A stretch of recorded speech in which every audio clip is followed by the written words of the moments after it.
This time on Poll Hub, we're revisiting the so-called loneliness epidemic, this time focusing on some surprising new research about young male loneliness. We've heard a lot about that. We're going to talk. Then we heard all about people losing their sense of smell during COVID. But it turns out anosmia, I had to learn about that word, is much more common than that just caused by COVID. Finally, it's summer vacation fun fact part 2. Lee, you're going to like this because Barb's back. So this fun fact is also about summer vacations, but with a very different set of answers. Stick around.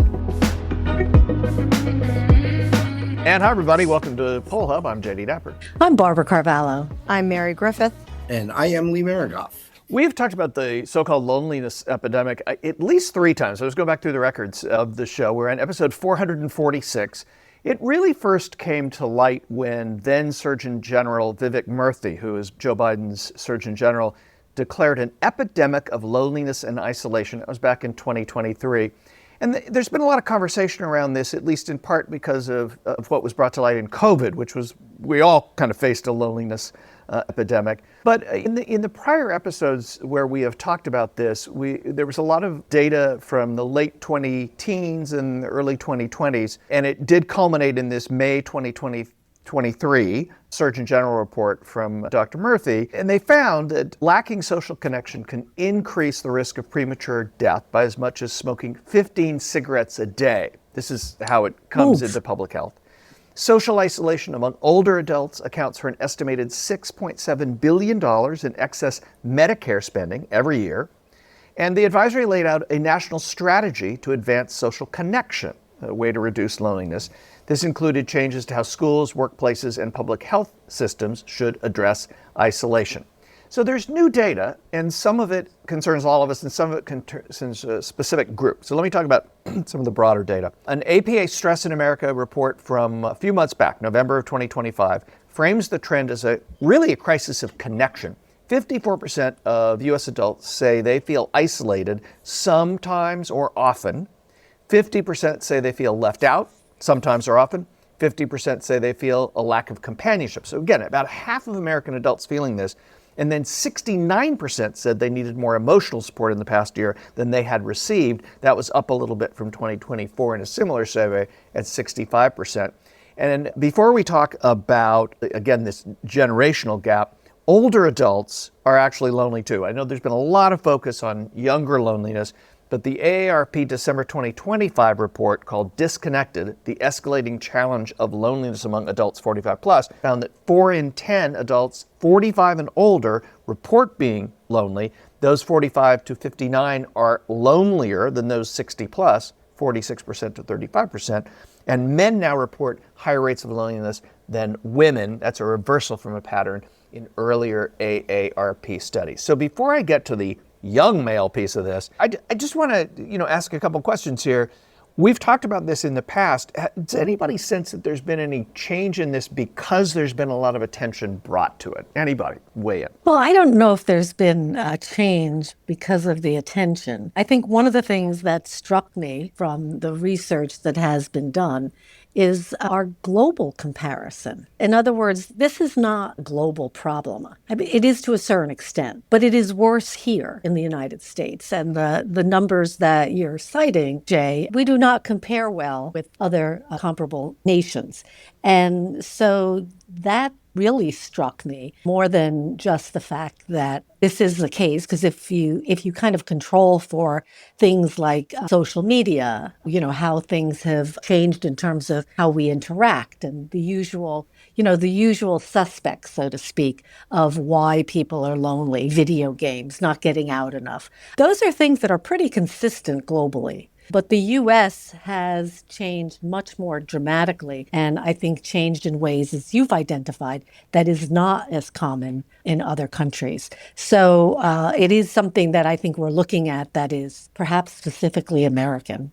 Lee, you're in the, 3 of the 4 of us are in the older group here. I knew that was coming, Yeah, Jay. well, I'm there. I'm there with you. Not the 3 out of 4. I thought my time would come. Yeah, that's okay. I'm not going to throw you completely under the bus, just partly. Okay. So, I mean, this is interesting to me that people that are slightly younger than us are lonely or feeling lonely or reporting feeling lonelier than people who are our age. And just to be clear, there's three of us here that are post 60. Why do you It's one of think the rare that times is? I'm considered young, Jay. You One of the are. rare times. You're the baby on this podcast, Mary. But why do you think that is, Lee? I mean, why would it be that people that are slightly younger than us feel lonelier than we do? I don't have a great handle on it, other than I think some of it has to do with expectations. I think people hit 80, let's say, and their lives, they accept perhaps a little less, interaction, and that sort of goes with the turf.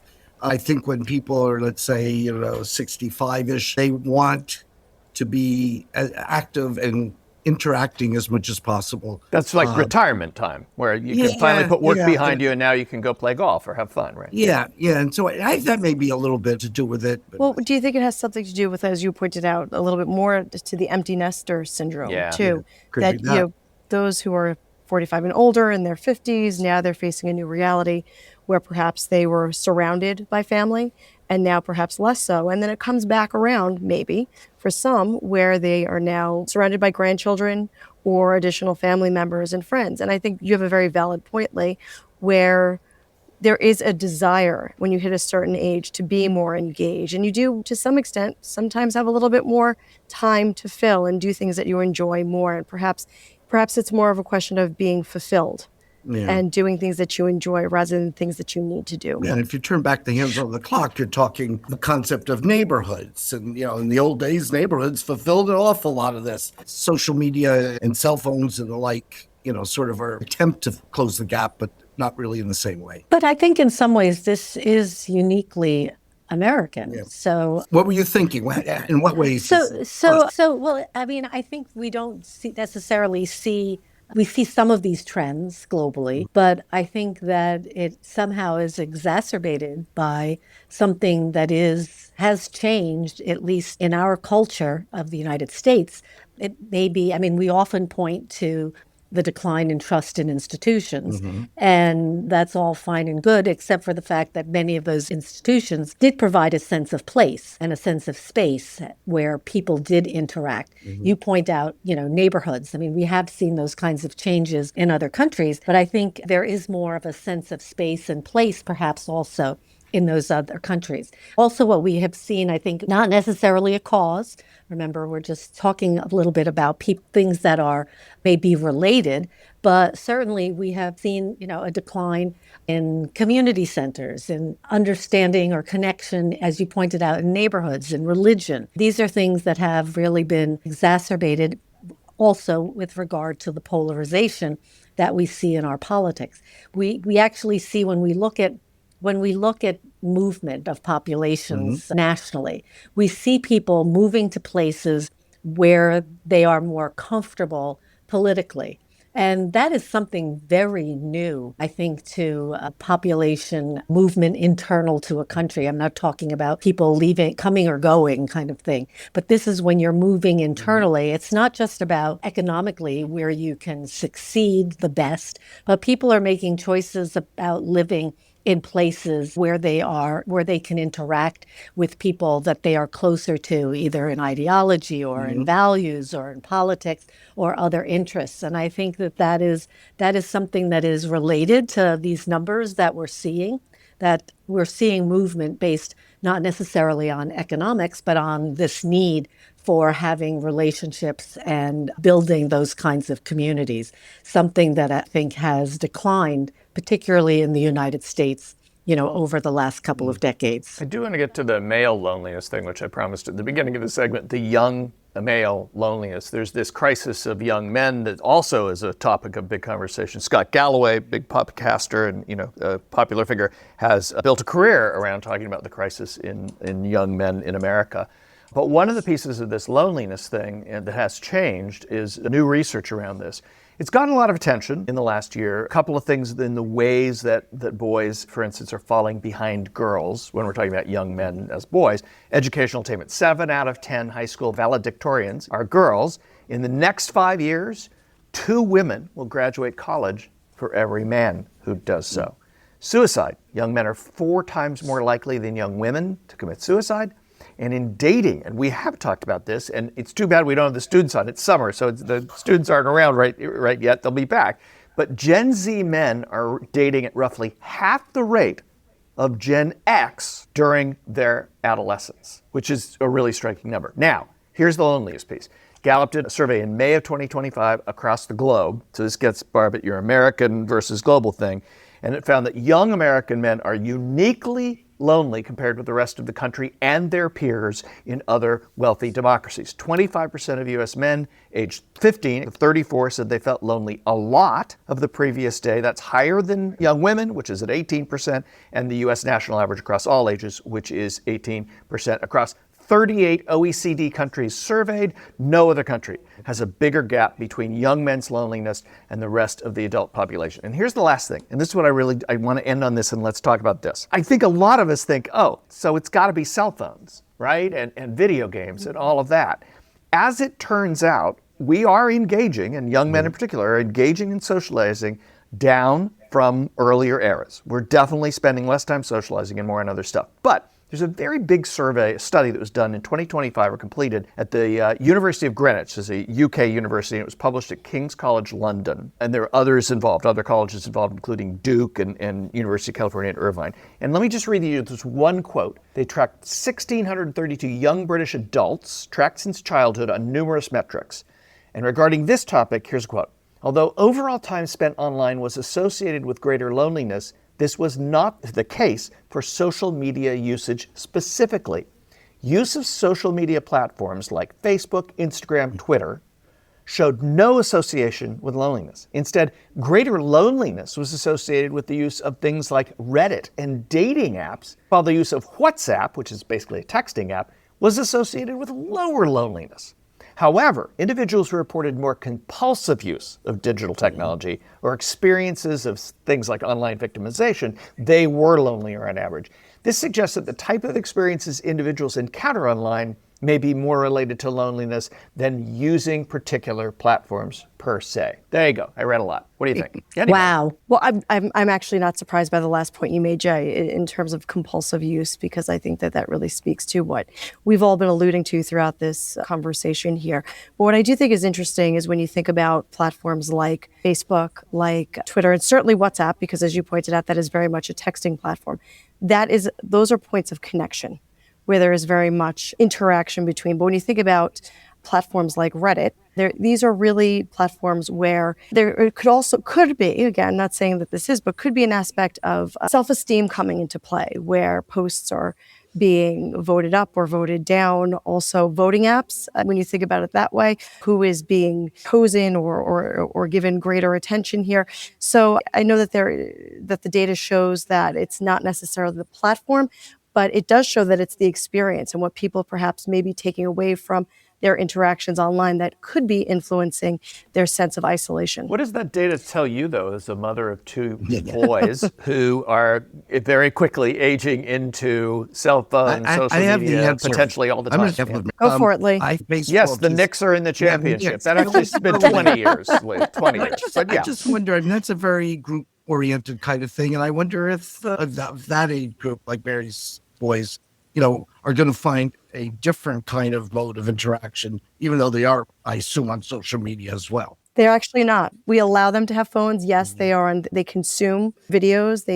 But in terms of what I would consider to be pure social media, TikTok, Twitter, Facebook, they do not have accounts for this very reason. Well, but also, I mean, that can be a double-edged sword because there is so much focus on performance in those sports. It has become so incredibly competitive.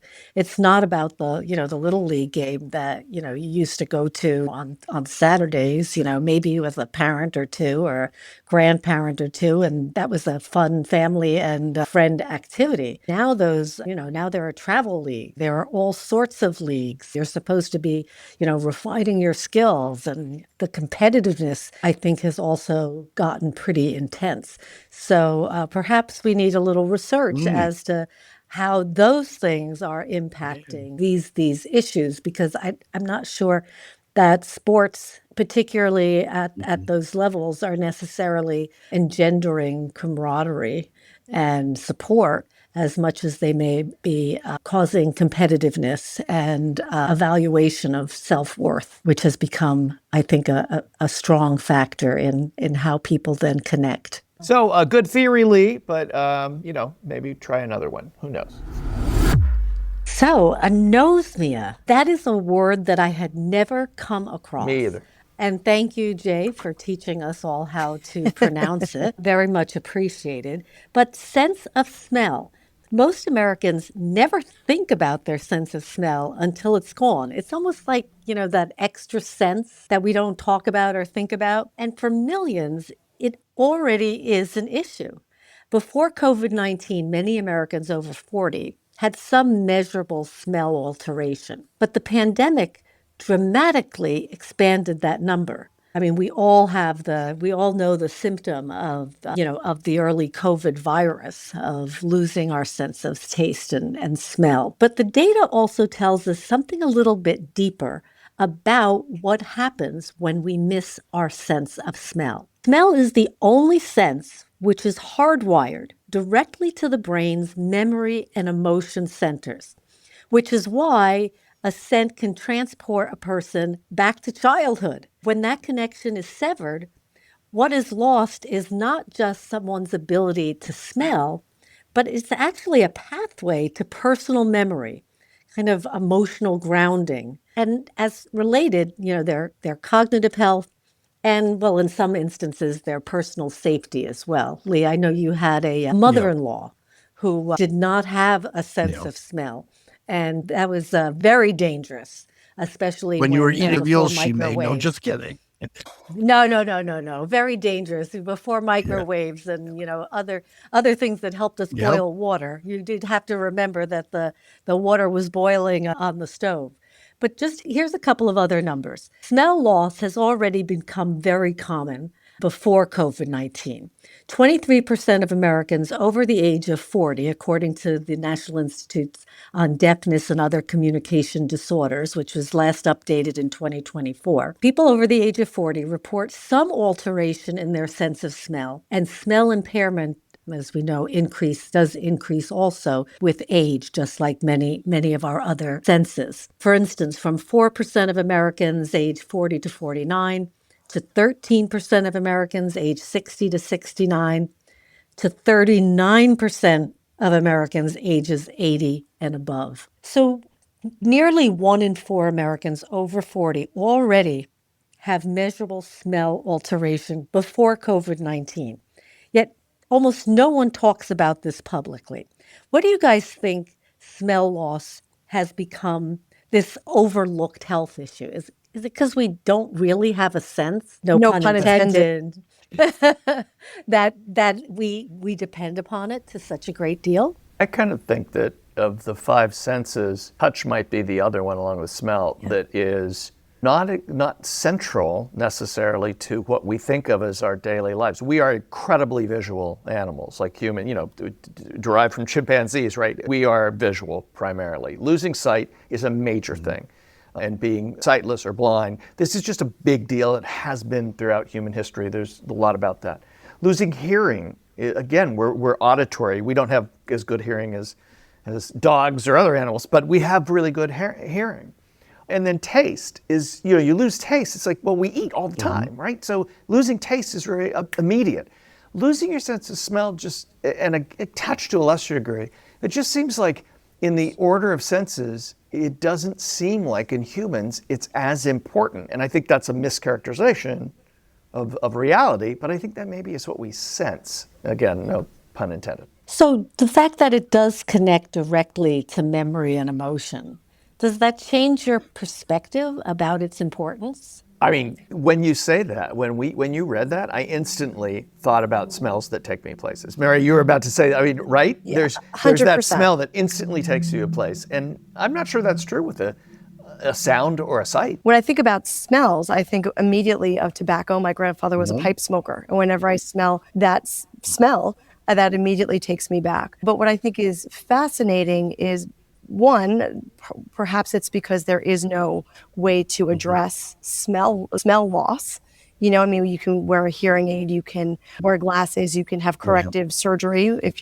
there is vision loss. But to the best of my knowledge, there isn't anything to really bring the sense of smell back. And when you think about it, also back to your point, Jay, about the sense of touch, those are two senses that as infants are important. The sense of smell is actually survival when you think about it scientifically. And what do new mothers do as soon as their child is born? They nestle them close to their chest to bond with them. Same, in terms of the mother's scent, and that just is pure science. So those two senses are incredibly important, but as both you and Barb pointed out, are incredibly I'm overlooked. just thinking as we're talking that, some of these other senses have, a much more interactive component to them. So if you have lost hearing, people are going to notice because they're not hearing. Someone's talking, you're not getting it. The opposite of talking. If someone has bad vision, you're probably going to pick up on it along the way. Touch, yeah. I mean, that's kind of like a big thing and it's interactive. Smell, I mean, as you're looking at me, I could have no sense of smell and you wouldn't have a clue, and it wouldn't seem to make all that much difference to anybody else except me in that instance. So I think the others are much more interactive. But when you also think about the idea that it's linked to memory and that there is increase in depression among those who have a loss of smell, that makes perfect sense. Because if now you can't remember and identify with the important pieces of your past, it would indicate that you are more prone to depression. Marianne, you make an interesting point because research also shows that smell has triggered memories. They actually, many of them come from early in life and carry very strong emotional charge for those particular memories. And so do you guys think that if someone loses their sense of smell, should this be treated as a serious long-term disability? Is this perhaps this lack of awareness of the importance of how much we depend upon our sense of smell, kind of ignoring the fact that perhaps this should be also have some clinical and policy attention, just like the loss of other senses? I mean, again, I think it gets back to how critical is a sense to your survival. And should it be treated as something serious? Yes, to the extent that it is important to people in their health. And there is, I understand, we've covered how there is some impact on cognitive and mental health, and that's important. But the difference between not being able to see and not being able to hear and not being able to taste, smell, or touch, I just think they're two different things.